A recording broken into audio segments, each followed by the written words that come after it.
Chainsmokers were all about the love and not in the throwaway "we love you guys" way performers sometimes toss out to their audience between songs.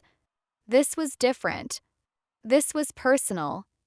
This was the kind of love you can't fake. Full-on fanboy energy, the kind that bubbles over into smiles you can't suppress, body language that's all lean-ins and eager nods, and the kind of warm, lingering eye contact that says, "We're genuinely thrilled you're here." On Friday night at Brooklyn's Under the K Bridge, Alex Paul and Drew Taggart didn't just have another guest on stage. They had Amaya Espinal, and to them, she wasn't just another reality TV name.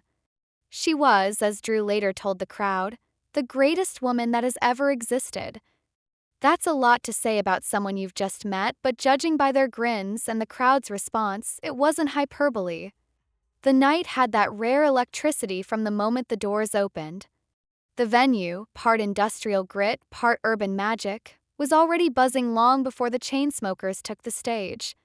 People milled around in clusters, phones in hand, snapping photos of the bridge's steel skeleton above, its beams lit in shifting neon hues. There's something about that space that makes you feel like you're at the center of something raw and exciting, where music meets the city's pulse. That night, though, the anticipation wasn't just about the music. Word had been floating through the crowd that there might be a surprise in store. Some guessed it might be an unreleased track or an unannounced guest performer.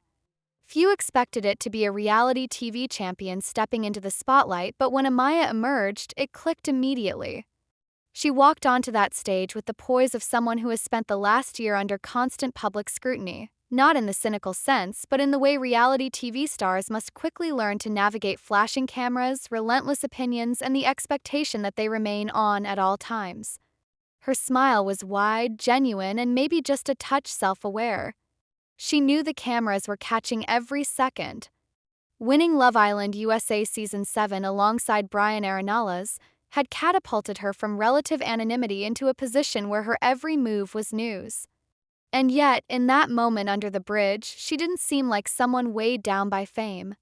She seemed like someone who was still riding the high of her win, still savoring every new experience this sudden stardom had opened up for her. The Chainsmokers didn't waste any time showering her with affection. Alex went in for a hug, Drew followed suit, and the three of them stood there for a moment in the kind of warm group embrace that makes a crowd cheer louder without really knowing why. Then Drew took the mic, introduced her with over-the-top reverence, and the place erupted. You could feel the collective shift in energy, not just from fans of Love Island, but from anyone who recognized that something unscripted and fun was unfolding in front of them. Amaya didn't just stand there politely while the music played. She moved with it. She owned her space on stage. It's not easy to insert yourself into a performance by a duo as established as the Chainsmokers, especially one with their own laser-focused rhythm, but she slipped right in like she'd been part of their crew for years.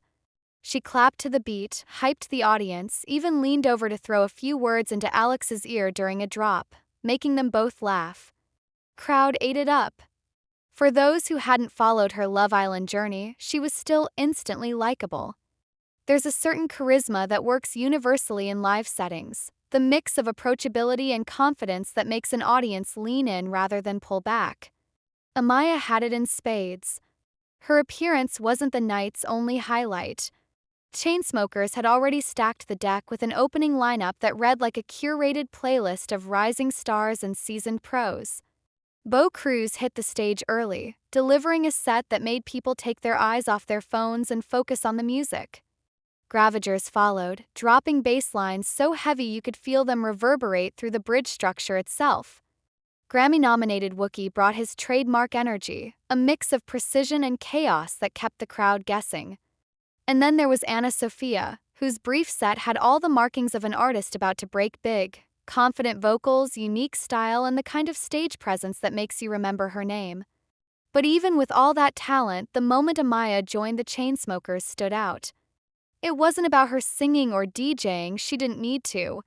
It was about the sheer joy of the interaction, the sense of spontaneity, the way it felt like a secret party where everyone got to be in on the inside joke. Behind the scenes, the lead up to that moment had been just as vibrant. Crew members hustled between sound checks and lighting cues, all while the Chainsmokers team prepped for the possibility of last-minute changes. Surprise guests are thrilling for fans but require a level of coordination that's invisible to the casual observer. You have to make sure the mics are ready, the cameras know where to point, and the artists themselves are prepped to handle whatever curveballs might come their way. The Brooklyn air that night was thick with late summer humidity, the kind that clings to your skin but somehow adds to the atmosphere. The smell of street food from vendors outside mingled with the faint scent of fog machines and spilled drinks. The audience was a blend of hardcore EDM fans, curious locals, and, thanks to Amaya, a handful of Love Island devotees who were maybe hearing the Chainsmokers live for the first time. The merging of those groups was fascinating to watch. Reality TV fans brought a different kind of enthusiasm, more about personalities and moments than drops and mixes, and yet by the end of the night they were dancing right alongside the EDM faithful, chanting lyrics and throwing their hands up in unison. The social media reaction was immediate and intense. Clips of Amaya on stage with the Chainsmokers began popping up within minutes, first in Instagram stories and TikTok posts from fans in the front rows, then in more polished videos as people at the back got their zooms in. Hashtags trended locally within the hour. Hashtag Chainsmokers Brooklyn, hashtag Amaya on stage, and inevitably hashtag Love Island Takeover. For Amaya, whose brand relies heavily on maintaining a visible online presence, it was the perfect kind of buzz, organic, enthusiastic, and tied to a beloved music act whose fan base could potentially overlap with her own. And for the Chainsmokers, it was another reminder of how deftly they've managed to stay relevant. They've been in the game long enough to have a solid catalog of hits, but they've also mastered the art of weaving in just enough unpredictability to keep their shows fresh. Bringing Amaya on stage wasn't a calculated industry move so much as it was a recognition of cultural crossovers, the idea that music fans and reality TV fans aren't as separate as people think, and that moments like this can bridge the gap in ways that feel genuine. By the time the final track faded and the house lights came up, the crowd was buzzing in that particular way you only see after a truly memorable night. People were sweaty, exhilarated, already scrolling through the videos they'd captured, laughing about inside jokes only they and their friends would understand. And in the middle of it all, somewhere backstage, Amaya Espinal was probably still smiling, not just because she'd been given a platform in front of thousands, but because she'd been embraced, quite literally, by two artists whose enthusiasm matched her own.